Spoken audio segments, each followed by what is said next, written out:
که در حضور خداوند ما عیسی مسیح هستیم و همه ما فراموش هستیم که ببینیم خداوند امروز چه پیغامی رو برای من و برای شما داره. برای همین نیاز هستش که از صحبت کنیم از مرکز دایره خودش مرکز داره. ما میخوایم روی همون مرکز توجه خودمون رو جلب کنیم. همینطور وجود یک انسان هم همینطور یک نقطه مهمی وجود داره که نقطه مهم همون قلب انسان هستش و اگر قلب حرکتی نداشته باشه، جنبشی نداشته باشه، حیاتی وجود نداره. بنابراین امروز صحبت من از راجع به دو قلب هستش.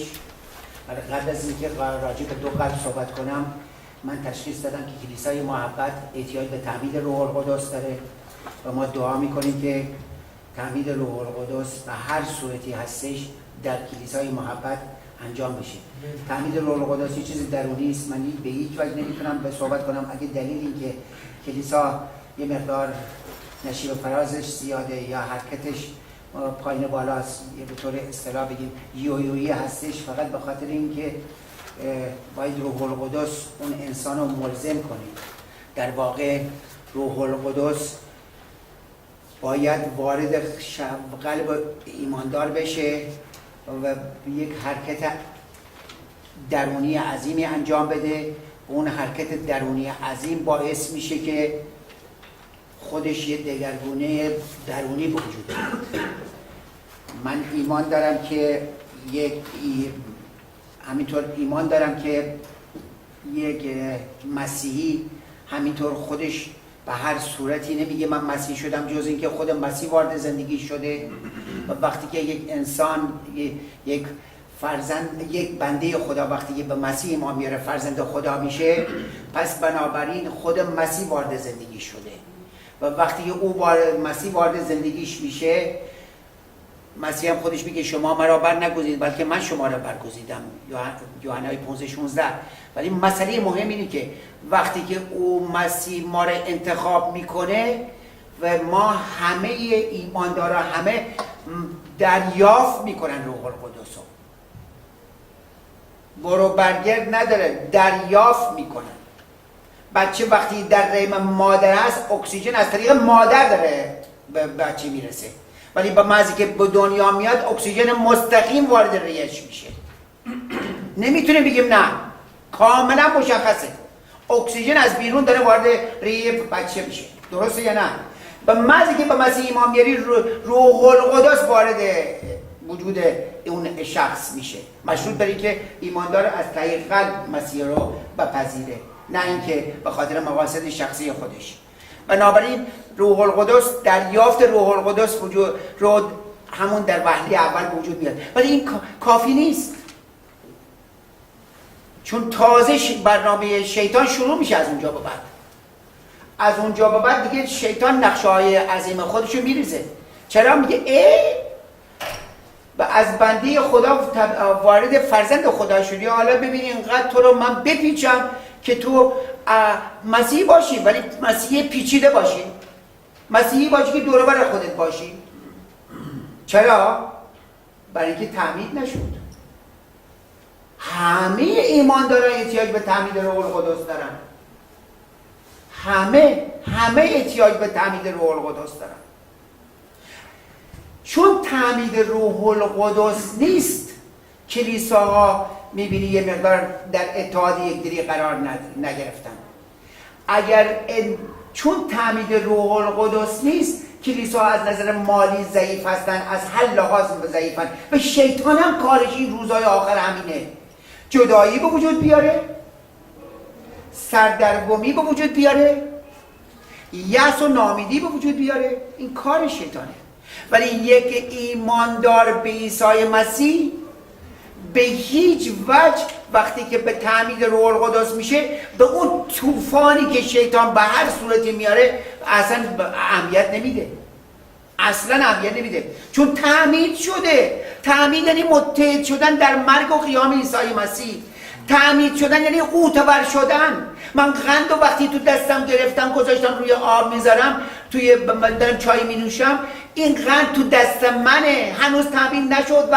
وقتی قند توی چای رفت، وقتی تو آب رفت، غرق شد، آب شد، اون موقع تعمید شده قنده دیگه ناپدید میشه. تو باید ناپدید بشی در مسیح. آمین. تا زمانی که در مسیح تعمید نشدی، هنوز مسیح یویویی هستی، هنوز مسیح انسان جسمانی هستی. نمیشه، کار نمیشه کرد، نمیشه. اگرم نشدی، تعمید نشدی، دعا کنی که خداوندا من میخوام تعمید روح القدس بشم. آمین؟ بلند میتونیم بگیم آمین؟ من کلیسا رو میخوام کلیسا تعمید روح القدس بشه. ما میخوایم همه بگم مسیح تعمید میده. مسیح همینطور که دریافت میکنی، شما وقتی مسیح رو دریافت کنی همینطور تعمید میده. مسیح تعمید میده. از مسیح بخوای وقتی تعمید گرفتی تمام شده، عاشق میشید دیگه، تمام شده دیگه. لوکوموتیو شما داره حرکت میکنه، واگن داره حرکت میکنه. تا در واگن حرکت نمیکنه وقتی این لوکوموتیو حرکت نکنه. شما به محض که تعمید روح القدس میشید، واگن شما یعنی خود بدن وجود شما همه چیز به حرکت میاد. ولی تا زمانی که تعمید روح القدس نشید، یعنی یک مسیح هستید احساسی، یک مسیح هستی که هر آن احتمال داره که بریده بشید یا خودتون رو به افکار خودتون بگید من مسیح هستم، ولی باید تعمید بشید. تعمید از مسیح بخواید. من نمیدونم چند نفر شما اینجا تعمید شدید، این کار من نیستش. راجع به موعظه‌ام، راجع به تعمید روح القدس دارم صحبت نمی کنم، ولی تعمید روح القدس الزامی است برای هر ایمانداری. بعضیا میگن وقتی که به زبانها صحبت کنید تعمید شدید. من صراحتا میگم این یکی از علائمش است، ولی باید تعمید روح القدس رو بپذیرید. وانگهید فقط این مورد نیست. وقتی که شما دریافت کردید روح القدس رو، وقتی تعمید شدید و بعد از این من و شما تا زمانی که روی این خیمه هستیم، تا زمانی که روی این زمین هستیم، پری روح القدس احتیاج داریم. ما پری روح القدس احتیاج داریم. چرا پری روح القدس؟ پری روح القدس مساوی با شخصیت کامل عیسی مسیح. پری روح القدس مساوی با یوحنای فصل 14 آیه 20. من در شما هستم، شما در من هستید و من در شما، من در پدر هستم، پدر در من است و من در شما هستم، شما در من هستید، همه یک هستم. اون اتحاد یکدلی به وجود میاد، یگانگی به وجود میاد، یه شخصیت به وجود میاد، به شباهت مسیح در میاد. آمین. پس بنابراین واقعا روشن واضح دارم بهتون میگم که پری روح القدس هم وجود داره. حالا این پری روح القدس، دریافت روح القدس، تعمید روح القدس و پری روح القدس از کجا به وجود میاد؟ از قلب انسان به وجود میاد. قلب آماده هستش که مسیح میاد وارد قلب میشه. قلب آماده است که میبینه زمین تشنه است، تعمید میشه. زمین اگر زمین خشک و هر چقدر آب بریزه آب میگیره. زمین قلب تو باید اینطوری باشه تا بتونه تعمید بشی. و وقتی تعمید این دوتاره شدی، چون تعمید میده در واقع یعنی چی؟ یعنی در واقع عاشق شدن. یعنی وقتی عاشق مسیح شدی، وقتی او تو رو تعمید داد، دیگه به سیامک نگاه نمی کنی، که به فلان کس نگاه نمی کنی، به اون نگاه نمی کنی، کار خودت انجام میدی. و بعد از همینا بعد پری روح القدس کارش خودش انجام میده. پری داره دیگه همینطور داره انجام. تا زمانی که روی این خیمه هستی، پری رو همینطور به تو نشون میده، اینقدر نشون میده که لبریز میشی. وقتی لبریز شدی، اون موقع است که دیگه چیزی نداره، که دیگه چیزی نداری. لبریز شدی دیگه، خدا دیگه چی میخواد بهت بده؟ دیگه چی میخواد بده؟ تو رو میخواست، تمام هدفش بود که تو لبریز بشی چی؟ مثلا یه آبشار نیاگرا. بعد اون موقع است که خودش تو رو پیش خودش میبره. در غیر این صورت ملکوت خدا معنی نداره دیگه، بهش معنا نداره. یعنی شما آل چی؟ شخصیت خدا شد. تمام ادیان و مذهب و صوفیگری و درویشی و همه اینا در واقع چی رو داره نشون میده؟ میخواد نشون بده که انسان چی خوب باشه دیگه، چه خوبی باشه، به شخصیت کی در بیاد؟ به شخصیت عیسی مسیح. ولی کافی نیست تا زمانی که لبریز نشی. لبریز شدن زمانی است که شما در سختی ها، ناراحتی ها داره همینطور خداوند کارش برای شما داره انجام میده. پس بنابراین خیلی مهمه که ما دریافت کنیم روح القدس و تعمید بگیریم روح القدس و پری روح القدس تا این دو قلب هست. حالا دو تا قلب چیه؟ دو تا قلب در واقع یک قلب خوبه، یک قلب بد. منظور دو نوع قلب، یا حتما خواهم دو نوع قلب یادتون رفت بنویسید. دو تا قلب، ما دو نوع قلب داریم، یکی قلب خوب، یکی قلب بد. قلب سومی وجود نداره. وجود من در واقع وجود من قلب من اگر قلب من حرکت نکنه بدن من جنبش نداره، بدن من حرکت نداره، حیات برای من معنا نداره. من قلب سومی وجود نداره. تمام قلب انسان از دو جا منشأ میشه، یا قلب خوبه یا قلب چی؟ بد. من امروز دارم راجع به قلب بد دارم صحبت میکنم، راجع به قلب خوب صحبت نمی کنم. قلب بد قلبی هستش که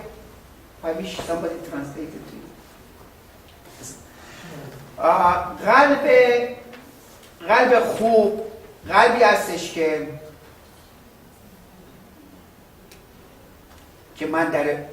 مسیح وارد قلب میشه. مسیح وارد قلب انسان میشه و کم کم انسان رو به قلب خوب تبدیل میکنه. ولی من راجع به قلب بد میخوام امروز صحبت کنم. و اگر ملاحظه بفرمایید ببینید تو هنداد شما آیات زیادی هستش. دلیلی که آیات زیاد هستش اینه که من دارم موعظه نمی کنم، من دارم تعلیم میدم.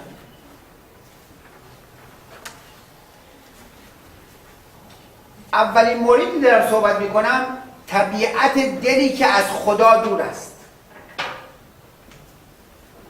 طبیعت دلی که از خدا دور است. همطور قبلا در موعظه قبلی من گفتم در دل در کتاب مقدس با اون دلی که امروز به مردم یاد دادن فرق میکنه. دل کتاب مقدس که ما میخونیم در کتاب مقدس، دل ما فکر میکنه، دل ما اراده داره و دل ما احساس داره. و متاسفانه فقط تنها چیزی که ما در دنیای امروز میبینیم فقط میگه که دل انسان مرکز احساساته. ولی غافل از اینکه من اگر یادتون باشه در هفته‌های گذشته راجع به همین مورد صحبت کردم که دل انسان در واقع فقط این نیست که احساسات باشه. طبق کلام خدا دل انسان فکر میکنه. دل انسان اراده هست، درش هست. البته در فکر من هست، فکر من اراده داره، فکر من در واقع در وجود من روح هستشو، نفس هستشو و چی؟ و جان وجود من، بدن من، جسم من، بدن من. در روان من، نفس من هم روح هست، هم فکر هست، هم اراده و همینا در وجود منه. و این فکر من یعنی در روان من وجود من روح و نفس و جسم وجود داره، ولی در روان من در وجود من هم فکر هست، هم اراده هست، هم احساس. و این در فکر وجود من هست، ولی هنوز علم اینو نگفته که یعنی اینو برای ما روشن نکرده که در دل انسان هم فکر وجود داره، در دل انسان اراده وجود داره. ولی من راجع به این مورد دو هفته قبل صحبت کردم، الان در این مورد صحبت نمی کنم. پس در موردی که من دارم صحبت میکنم صحبت از این که دل بد و دل خوب. من راجع به دلی که دارم صحبت میکنم راجع به دل بدی که دارم صحبت میکنم. دل بد از کجا به وجود آمد؟ دل بد از کجا به وجود آمد؟ دل یا گفتم یا خوب یا بد. دل بد از زمانی شروع شد که انسان رابطه زیبا و ملموس و شفاف خودش با از خداوند جدا کرد. خدا یا انسان خدا رو میپرسه یا نمیداره یا قبول داره یا میگه من اصلا از کجا به دنیا آمدم. خب بالاخره از خداوند تو رو به وجود آورد. حالا خدا تو رو به وجود آورده، این خدا حالا میخواد اینجا بهت میگه که تو رو به وجود آوردم، میخوام با تو رابطه داشته باشم. و وقتی که رابطه قشنگ و ملموس شفاف و وقتی که انسان با خدا داشت قبل از گناه که زمان مشخص است، بارها دارم میگم، در این مورد من دارم صحبت نمی‌کنم، برای خداوند خیلی رابطه قشنگ و زیبا داشت و در ضمن اراده آزاد گذاشته بود. اراده آزاد در وجود انسان گذاشته بود. زمانی که هنوز گناه نمی‌کرد، انسان اراده آزاد خودش رو با خدا داشت و اراده و بعدم میدونه بد و خوب بود، ولی بد و تجربه نکرده بود، آتش تجربه نکرده بود، بنابراین هیچ چیزی هم درش اطلاق نمی‌کرد. بنابراین اراده آزاد داشت و محض که گناه کرد از اونجا به بعد اراده بده، یعنی اون تجربه بد خودش هم متوجه شد و از اون جایی که از اراده آزاد خداوند خارج شد به وقتی که به گناه مرتکب شد، دل به شرارت تبدیل شد، دل خراب شد، دل آلوده شد، دل به وسوسه افتاد، غرور زندگانی بهش آمد، شهوت جسم به وجود آمد، حرص طمع به وجود آمد، دیدگاه دیگه عوض شد. اون قلب دیگه قلبی نبود که خداوند میخواست ازش. خدا قلب بد درست نکرد. درست مثل این میمونه که شما یه لیوان آبی رو دارید ولی اینو میتونید که آلودش کنید، میتونیم همینطوری شفافش داشته باشید. با آلودگیش فقط یه مقدار جوهر بریز توش، آب آلوده میشه.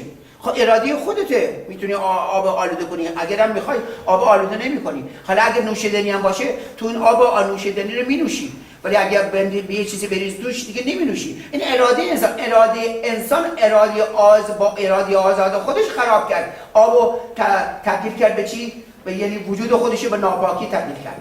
و از زمانی که وقتی ناپاکی به وجود آمد، ارمیای نبی فصل 17 آیه 9 به ما چی میگه؟ من آیات توی رو ننوشتم براتون، ولی اینجا توجه کنید.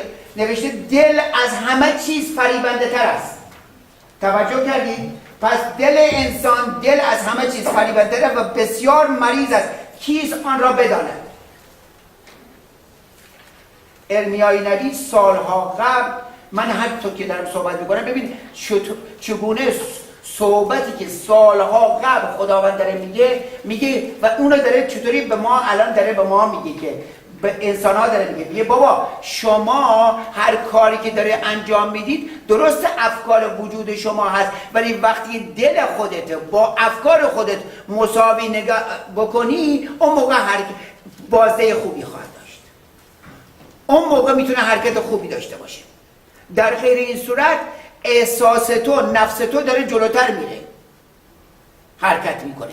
ولی وقتی که روی تو که در جایگاه قلب وجود درونت هست و اون تطبیق بکنه، بنابراین دیگه این آیت صدق نمیکنه. ولی ارمیا داره به اخطار میده، میگه دل از همه چیز فریبنده تر است و بسیار مریض، کیست که آن را بداند. در انجیل مرقس فصل 7 آیه 21 و 22 هم میگه زیرا که در درون دل انسان صادر میشود خیالات بد، زنا، فسق، قتل، دزدی و طمع و خباثت و مکر و شهوت پرستی و چشم بد و کفر و غرور و جهالت. نگفتن از فکر، گفت از دل اینا به وجود میاد. خب وقتی دل انسان این چیزا به وجود بیاد، اینا همه خصوصیات چیه؟ خصوصیات شیطانه. آیا خدا میخواست خصوصیات شیطان وارد انسان بشه؟ آیا شما بچه‌ای رو که به دنیا میارید دوست دارید که قاتل بشه؟ دوست دارید هیتلر بشه؟ نمیخواید که. ولی بچه‌ای که به دنیا میارید، بچه رو نمیخواید ربات باشه، نمیخواید بهش مغزشو با دستگاه برق بزنید، میخواید با اراده آزاد اون بچه حرکت کنه. خدا هم انسان آفریده با اراده آزاد آفریده. انسان وقتی در حضور خدا بود که این چیزا نبود که. این در وقتی دل خراب شد، آلوده شد، آب آلوده شد، این شرارت وجود آمد. عیسی مسیح گناه قلبی انسان رو جدی میدونست. برای همین هم گناه کاما خشم را با قتل مساوی میدونست. چی گفتم؟ گفتم گناه که وقتی میشه خشم مساوی با قتله. پس تجسم کن که الان امروز اسلامیا خیلی راحت، اسلامیایی که تو دنیا میبینید که حتما شنیدید آیسیسو یا خودتون دیدید که گروه ها رو دیدید داره میبینید، اینا آیا با ناز و نعمت، با ناز و با ملایمت میان کاری انجام میدن؟ نه. یا آیا سربریدن هایی که در عربستان داره همینطور مداوم داره انجام میشه، هی دارن سر میبرن، یا قتل عامی که داره انجام میشه در دنیا، یا اون بی‌عدالتی که داره انجام میشه، آیا اینا از کجا داره میاد؟ آیا از درون قلب شریر یک انسان که منشش از آدم و حوا بود وجود نیامد؟ آیا این قلب خراب نشده؟ این قلب آلوده نیست؟ آیا مسیح وقتی وارد انسان میشه آیا وارد مغز انسان میشه یا وارد قلب انسان میشه؟ پس بنابراین انسان پس احتیاج داره به مسیح. همه احتیاج به مسیح دارن تا بتونه قلب شریر ما رو ورداره، اون درون قلب ما رو ورداره. من I'm really not comfortable, believe me, because why don't you come and translate to my dear Rachel? Rachel, yeah, you can go over there and this is a really important topic about the heart, good heart and bad heart. خب من در کل صحبت من دارم واقعا نگاه میکنم میبینم پس این قلبی که پر از شرارته، این قلبی که خرابه، خشم. حالا ببین خداوند داره چه موعظه‌ای داره به ما میگه خشم انسان برابر با قتله. کی میگه اینو مسیح میگه. خشم انسان خیلی بده. خشم انسان باعث شده که ماها الان از مملکت ما خارج شدیم، بی‌عدالتی ها هست، جوانان ما پراکنده هستند، فاجعه‌ای در دانشگاه سالها قبل وجود آمده. هر بلایی، هر چیزی که نگاه میکنی میبینی انسان به قلب خودش نگاه نمیکنه. رحم مروت در قلب وجود انسان هستش ولی اون نگاه نمیکنه، میره به فکر انسان نگاه میکنه و اون فکر انسان باعث میشه که انسان غرور پیدا کنه و این کار رو انجام بده. ولی قلب جایگاه عاطفه است، قلب جایگاه اراده است، جایگاه فکر. همه اینا در وجود خداوند در قلب وجود ماست، نه در فکر ما. بنابراین خداوند میگه، عیسی مسیح صراحتا میگه انجیل متی فصل 5 آیه انجیل متی فصل 5 آیه 21 تا 22 شنیدید که به اولین گفته شده است قتل مکن و هر که قتل کند سزاوار حکم شود.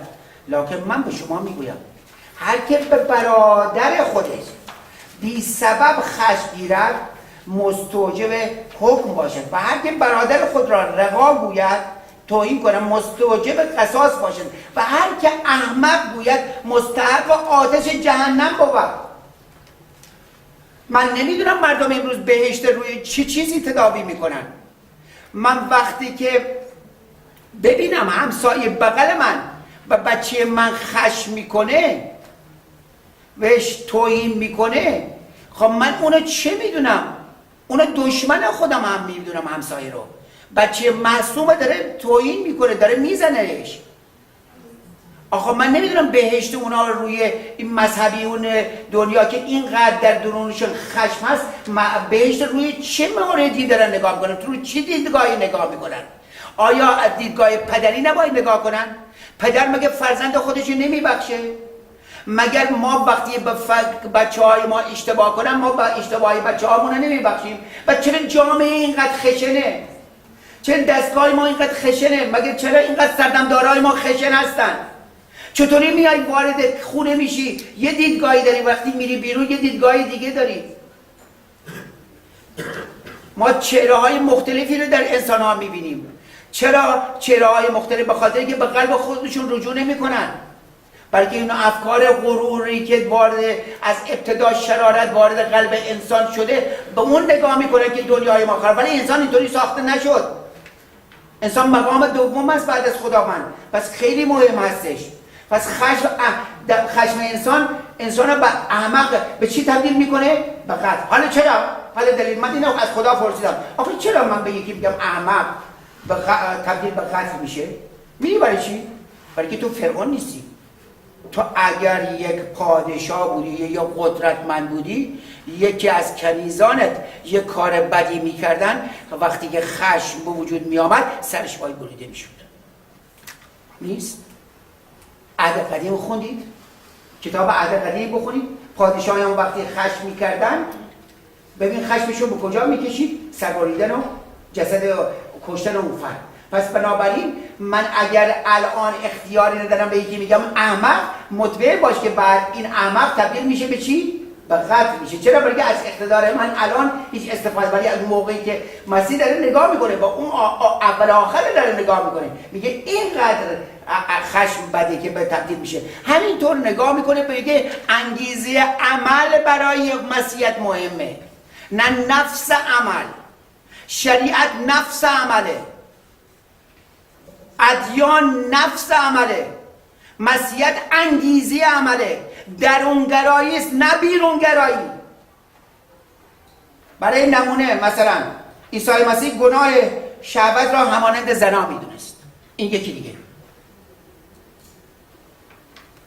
انجیل متی فصل 5 آیه 27 28 شنیدید که به اولین گفته شده از زنا مکن، لکن من به شما میگویم که هر کس به زنی نظر شهوت اندازد، همون دم در دل خود با او زنا کرده است.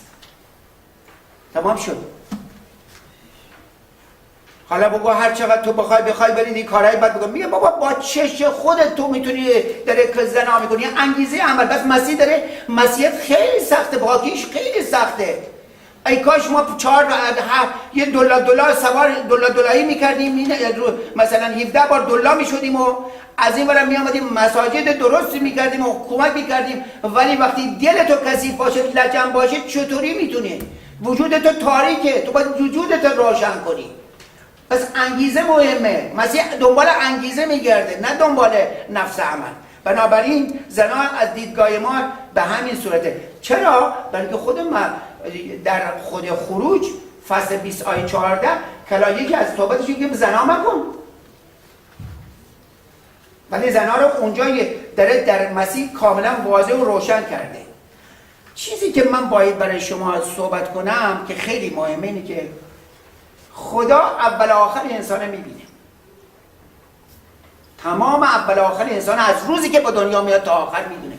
سرنوشت انسان میدونه. بنابراین خدا اجازه میده با خودش که من این انسانی رو مثلا فرعون نام رو من میشناسم، مثال داریم میزنیم مثلا که چون حقیقته، این خوبشو نیست. مردم فکر میکنن من دارم با زور دل اینو سخت میکنم، ولی نه، اینقدر معجزات نشون میدم، اینقدر کارهای زیبای خودم، عمل خودم به نشون میدم. به کی؟ به خود فرعون. اگه ببینم از رو میره و اگر از رو نرفت، من که میدونم دلش سخته، ولی میبینم اینقدر کارهایی رو برایش در زندگیش انجام میدم، ببینم آیا این دلش ملایم میشه. معجزات عظیمی رو خداوند به قوم یهود انجام داد. از طریق کی؟ از طریق موسی. و شما برید بخونید کارهای عظیمی رو موسی در حضور فرعون انجام داد. ولی آیا فرعون دلش ملایم شد؟ آیا به خدا رو آورد؟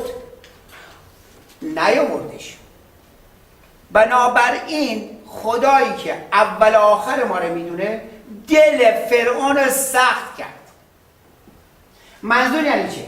منظور اینه که هر کس در مسیح، در پاکی و قدوسیت مسیح نمونه و بیاد در افکار انسانی خودش غوطه‌ور بشه، حتی اگر کلام خدا رو بخونه، حتی بخواد همه کارا رو انجام بده، خداوند چون اول آخری نمیدونه، دل اون ایماندار سخت میکنه.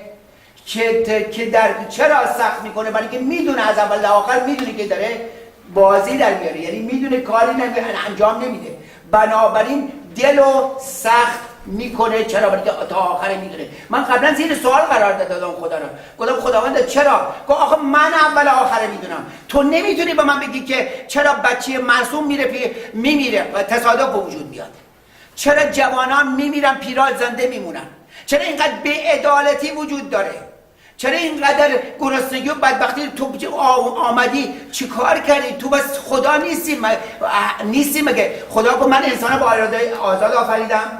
یک. دومش وقتی که گناه وارد شد، لعنت بر شیطان شد، لعنت بر انسان شد، لعنت وارد وجود انسان و شیطان و دنیا شد. و ثانیاً تو طبیعت هم تو خود زیبا میبینی و زیباییش هم اینه که همش مختلف میبینی، انسان ها هم ریز و پیز و کوچک و بزرگ و زشت و زیبا و بچه و نوجوان و همه رو میبینی. منم در بهش احتیاج دارم، با تو چه ربطی داره؟ من اول آخر اون بچه رو میدونم و من اون احتیاج دارم، تو به اون چی کار داری؟ من دارم یه چیزی به تو میگم تو رو انسانی و میخوام انسانیت زندگی کنی. پس بنابراین یکی از راه انسانیت زندگی کردن اینه که تو دل خودتو با من تطبیق بدی. تو با من دل خودتو به محض که خودت غرور در وجود تو بیاد، شک و تردید در وجودت بیاد، گناه وارد وجودت بشه و خدایی که ادناهم بین هستش از اول آخر میدونه، دلو سختش میکنه. بنابراین دل فرعون سخت کرده. به خروج 7:13 رو نگاه کنید، نوشته دل فرعون سخت شد، به ایشان را نشنید چنانکه خداوند گفته بود. عبرانیان 3:18 درباره که قسم خورده که به آرامی من داخل نخواهد شد مگر آنانی که اطاعت نکردند. پس اینایی که کلام خدا را اطاعت نمی کنند، فقط ادعا می کنند ما مسیح هستم، اینا بس با همون خیال خودشون باشن. خداوند قلب فرعون را در زمان خروج قوم یهود سخت ساخت. خداوند قلب فرعون را در زمان خروج قوم یهود کامان سخت ساخت. چرا؟ خدا کرد این کار. خدای نامبین رو میدونه. نظرید خداوند دل شما رو سخت کنه. دل موقعی سخت میشه که تعمید روح القدس نشید. شما میتونید یه مسیحی باشید، همش مسیحی بگید، ولی نتونه کارش نتونه انجام بده. تا زمانی که تو اتاق جراحی نرید، قلب دکتر ندید وجود خودتون رو، نمیتونه کاری دکتر انجام بده. تا زمانی که خودتون رو در اختیار عیسی مسیح قرار ندید، نمیتونه قلبتون رو. مسیح کارش فقط اینه که قلب درست میکنه. آیا من که اینجا دارم با شما صحبت میکنم قلب من درست کرده؟ اگر درست میکرد اینجا چرا هستم؟ حتما درست کرده، 70% یا 60% یا 80% درست کرده، ولی از 100% که درست نکرده دیگه. اگه 100% درست کرده باشه من اینجا نیستم که. قلب صاف و پاک و قدوس پیش خداوند هستش.